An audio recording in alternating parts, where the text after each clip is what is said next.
কবরে, খুনি কেন বাহিরে। যে নেতা সংকটে পালিয়ে যায় সে কিভাবে জাতিকে রক্ষা করে। আসলে আমরা সবাই সেই জুলাই চেতনা নিয়ে জেগে উঠি। আমরা একসাথে বলি ভয় নয়, প্রতিরোধ নয়। আমরা একসাথে বলি আগামীর বাংলাদেশ হবে জনগণের বাংলাদেশ, তারুণ্যের বাংলাদেশ, দুর্বৃত্তের বাংলাদেশ। বিসমিল্লাহির রহমানির রহিম। আজ 5 আগস্ট হাসিনার পতন দিবস। গত 5 আগস্ট এরকম গুড়ি গুড়ি বৃষ্টি ছিল। আমরা যখন সর্বশেষ ধামরাই উপজেলা অবস্থান নিলাম, তখন হাসিনার স্বৈরাচারী পুলিশ বাহিনী তারা এলো মাত্র এমন ভাবে গুলি ছড়াছড়ি শুরু করলো, সবাই দিক বেদিক এদিক ছোটাছুটি শুরু হয়ে গেল।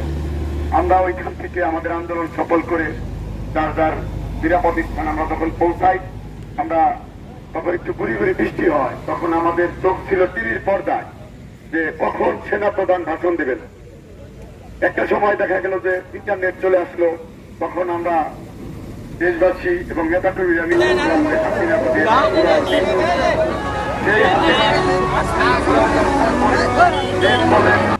যত ইন্টারনেট সার্ভিস আছে সবগুলি সচল হয়ে গেল।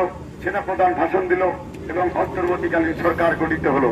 কিন্তু দুঃখের বিষয়, এই 24-এ 1,500 মানুষ যে আকাঙ্ক্ষা নিয়ে প্রাণ দিয়েছিলেন, সেই প্রত্যাশা আমরা পূরণ করতে পারি নাই। এটা আমাদের জন্য ব্যর্থতা। এই এনজিও মার্কা সরকার দিয়ে অর্থনীতি চলে, কিন্তু কোন রাষ্ট্র চলে না। আমরা শুরুতেই বলেছিলাম যে আপনারা জাতীয় সরকার গঠন করেন, কে বা কাদের সাথে জাতীয় সরকার গঠন করা হয় নাই। আজকে গতকালকে রাত্রে আমরা দেখছি একজন ছাত্র উপদেষ্টা আমাদের রক্ত মারিয়ে আজকে উপদেষ্টা হয়েছে। সে তার ফেসবুক পোস্টে দেখছেন লিখেছে যে 11 প্রতিদ্বন্দ্বী পাচ্ছি।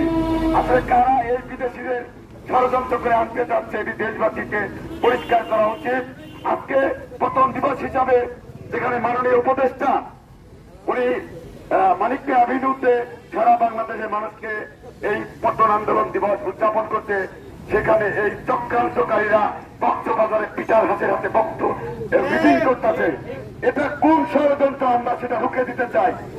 আমরা এগুলো জানতে চাই যে কারা এই বাটপারদের কাছে আমাদের রাষ্ট্রকে দিয়েছে।